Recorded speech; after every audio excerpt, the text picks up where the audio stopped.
एक बार की बात है, एक राजा घने जंगल में भटक गया। राजा गर्मी और प्यास से व्याकुल हो गया। इधर उधर हर जगह तलाश करने पर भी उसे कहीं पानी नहीं मिला। प्यास से गला सूखा जा रहा था।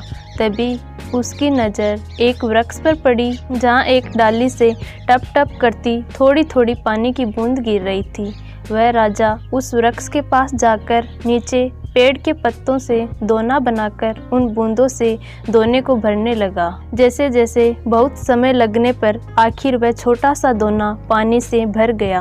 राजा ने प्रसन्न होते हुए जैसे ही उस पानी को पीने के लिए दोने को मुंह के पास लाया, तभी वहां सामने बैठा एक तोता आवाज़ करता हुआ आया, उस दोने को झपटा मारकर नीचे गिरा दिया और सामने जाकर बैठ गया।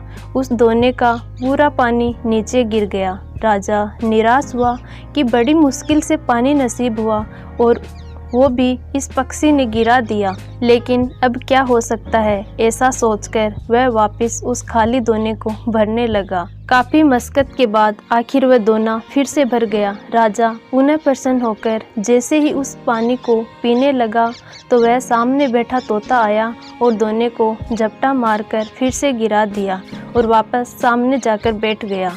वह राजा हताशा के कारण क्रोधित हो उठा कि मुझे जोर से प्यास लगी है और मैं इतनी मेहनत से पानी इकट्ठा कर रहा हूँ और ये दुष्ट पक्षी आकर मेरी सारी मेहनत को आकर गिरा देता है। अब मैं इसे नहीं छोड़ूंगा।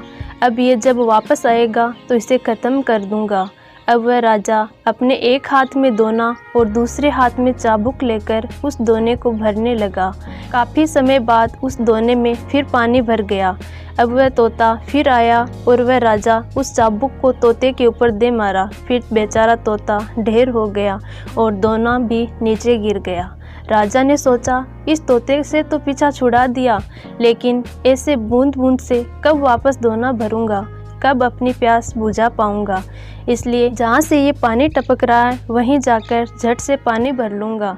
ऐसा सोचकर वह राजा डाली के पास गया जहाँ से पानी टपक रहा था।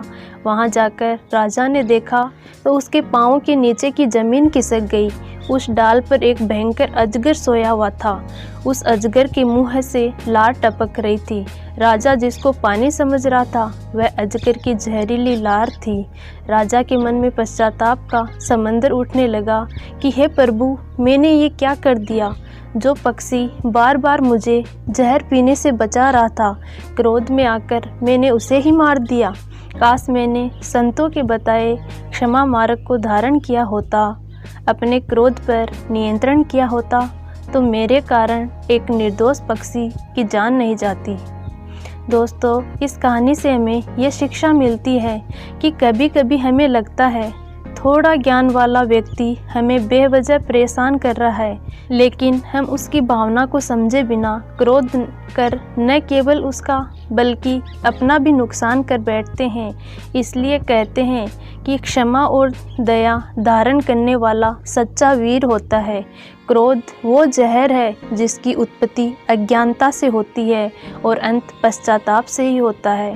धन्यवाद।